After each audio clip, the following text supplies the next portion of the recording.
Así bien, hermanos, ¿qué son los libros deuterocanónicos? Para comenzar, vamos a decir que la palabra deuterocanónico significa segunda lista. Deutero significa segundo y canónico la lista, ¿verdad? Entonces, son los libros que fueron escritos después de los libros en hebreo.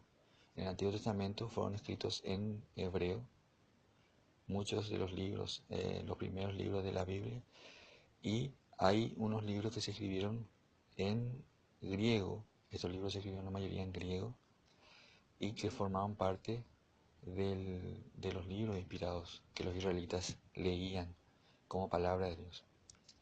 Hay dos cánones en el Antiguo Testamento. Hay dos cánones. El primer canon se llama el canon de Alejandría, que fue escrito en Alejandría, que queda en Egipto, y este incluía los libros en hebreo, o sea, Génesis, Éxodo, Deuteronomio, todos los libros del Antiguo Testamento, y también incluía libros libros deuterocanónicos, los 7 libros deuterocanónicos. También estaba el canon palestinense, que es un canon que usaban algunos judíos para leer la Biblia, pero este canon no incluía los 7 libros deuterocanónicos. Ahora bien, ¿cuáles son estos libros deuterocanónicos? Estos libros deuterocanónicos son 7 libros que están en la Biblia católica y que son inspirados por Dios. Tobías, Judith, Sabiduría, Baruch, Eclesiástico, también conocido como Sirácides, primero y segundo de Macabeos. Hay que preguntarse si estos libros son inspirados por Dios y por qué. La respuesta es sí, son inspirados por Dios. ¿Por qué? Porque Dios, a través de Jesús, ¿verdad?, vio el poder de atar y desatar a su iglesia. Dio la autoridad a la iglesia para atar y desatar. Él prometió al Espíritu Santo que iba a revelar la verdad completa, y él dijo en el Evangelio de San Lucas que el que escucha a ustedes, me escucha a mí. El que me escucha a mí, me escucha el que me envió. O sea, la iglesia tiene autoridad para establecer la lista de los libros sagrados. Y esa autoridad viene con sello garantía del Espíritu Santo. O sea que el Espíritu Santo, el Espíritu de la verdad, como dice en el Evangelio de San Juan, es el que inspira a la iglesia. No la iglesia porque sí, porque se le ocurrió, sino porque tiene autoridad e inspirado por el Espíritu Santo. ¿Cuáles son los libros deuterocanónicos? También hay libros deuterocanónicos en el Nuevo Testamento. Significa que son libros nuevos que se agregaron. Estos son los libros Hebreos, Santiago, Segunda Carta de San Pedro, Segunda y Tercera Carta de San Juan, Judas y Apocalipsis. Vamos a decir que estos segundos libros del Nuevo Testamento son aceptados por los protestantes, pero no así los libros del Antiguo Testamento, los deuterocanónicos del Antiguo Testamento. Entonces, ¿por qué no fueron aceptados? Porque en el siglo XVI, cuando Martín Lutero tradujo la Biblia, no aceptaba totalmente, tenía algunas discrepancias sobre la validez o la inspiración de estos libros. Entonces, una vez escuché hablar a un pastor diciendo que el concilio de Trento, que fue un concilio que se hizo después de Lutero, en ese concilio fue en que se agregaron los libros deuterocanónicos del Antiguo Testamento a la Biblia. Pero eso sencillamente es falso, porque eso no es cierto. Lo que hizo el concilio de Trento fue reafirmar, reafirmar lo que ya se sabía, de que esos 7 libros son inspirados por Dios. ¿Por qué? Porque Martín Lutero y muchos protestantes habían negado eso. Entonces el concilio reafirmó. ¿Por qué?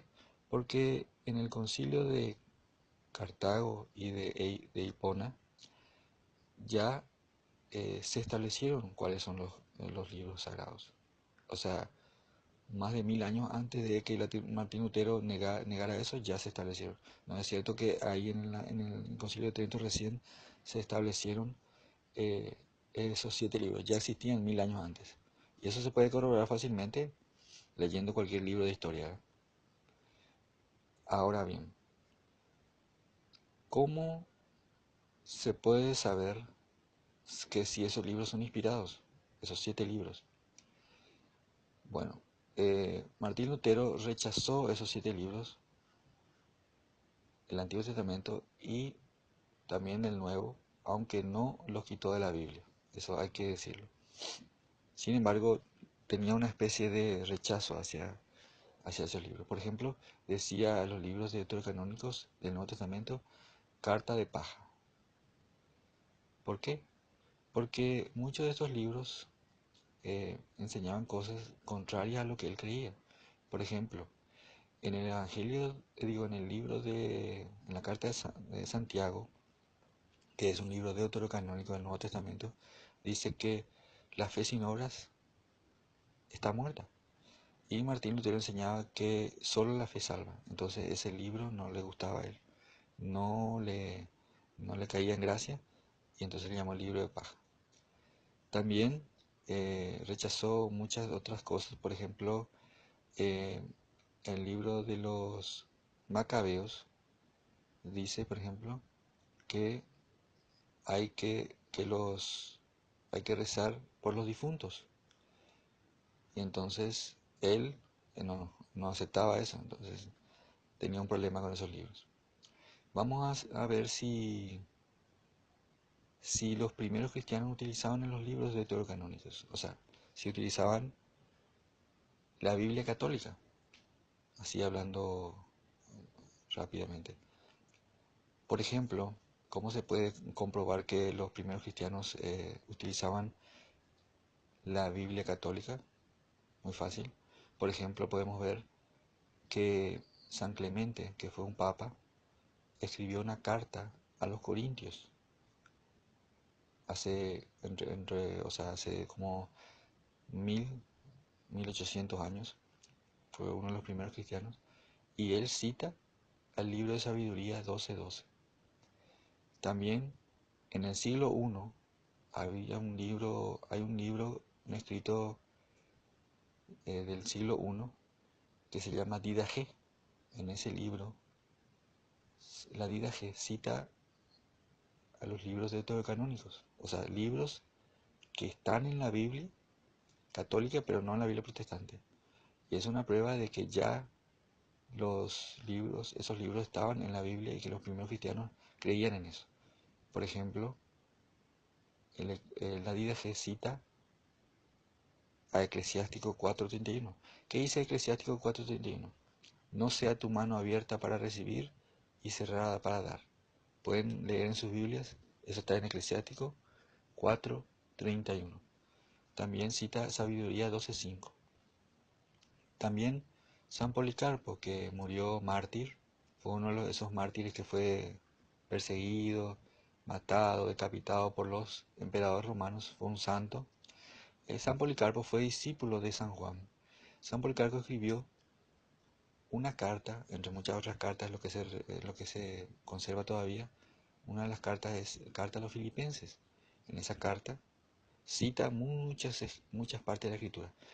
Obviamente cita Mateo, cita Génesis, pero entre esos cita también un libro de deuterocanónico que es Tobías. Tobías que solamente están en la Biblia católica. Dice en Tobías 12:9, cuando puedan hacer el bien, no lo posterguen, pues la limosna libera de la muerte. Tobías 12:9. Pueden buscarlo en sus Biblias. Entonces, eso prueba de que los primeros cristianos utilizaban la Biblia católica, que contenía los 7 libros que rechazan ahora los protestantes. Entonces, ¿cuál era la Biblia que utilizaba, la versión que utilizaban los primeros cristianos y que utilizan hasta ahora los católicos? Es la Septuaginta, la versión de los 70, y que rechazan los protestantes. Estos libros deuterocanónicos también Los primeros cristianos lo utilizaban cuando en las catacumbas empezaron a esconderse al ser perseguidos en las catacumbas, que son cementerios romanos, donde ellos se reunían para celebrar misa y para hacer su culto. Los primeros cristianos en esas catacumbas, ellos pintaban, para plasmar su fe, pintaban escenas bíblicas. Y esas escenas también aparecen en libros deuterocanónicos. Por ejemplo, la parte de Daniel, cuando Susana es tentada por dos ancianos y sale Daniel a su encuentro, esa, esa parte de la Biblia no la tienen los protestantes, porque eso está en Daniel, en la última parte del libro de Daniel. Esa última parte no tienen los protestantes, la historia de Susana, y esa historia está plasmada en una pintura en una de las catacumbas. Eso es señal de que los primeros cristianos que fueron perseguidos, que fueron mártires, utilizaban la Biblia católica, que contenía los 7 libros deuterocanónicos. Para conclusión, como conclusión vamos a decir que Jesús dijo: todo pecado y blasfemia se le perdonará a los hombres, pero la blasfemia contra el Espíritu Santo no se le será perdonada. Mateo 12:31. ¿Qué quiere decir esto? Que si alguien niega que los libros deuterocanónicos son palabra de Dios, niega la obra del Espíritu Santo. Y eso es un pecado grave. Porque ¿quién fue el que inspiró los libros sagrados? El Espíritu Santo. Todos los libros, incluidos los 7 libros que están en la Biblia católica. Y también eh, ese Espíritu Santo fue el que inspiró a la iglesia para determinar cuáles son los libros sagrados. Entonces, el que niega esa obra del Espíritu Santo comete un pecado grave. Y dice la Biblia, esa blasfemia no se le da perdonada. Todo pecado se le va a perdonar al hombre, pero no el pecado contra el Espíritu Santo. Así que mucho cuidado con decir que esos libros no son inspirados por Dios, porque eso es una mentira y una negación de la obra del Espíritu Santo. Gloria al Padre, al Hijo y al Espíritu Santo.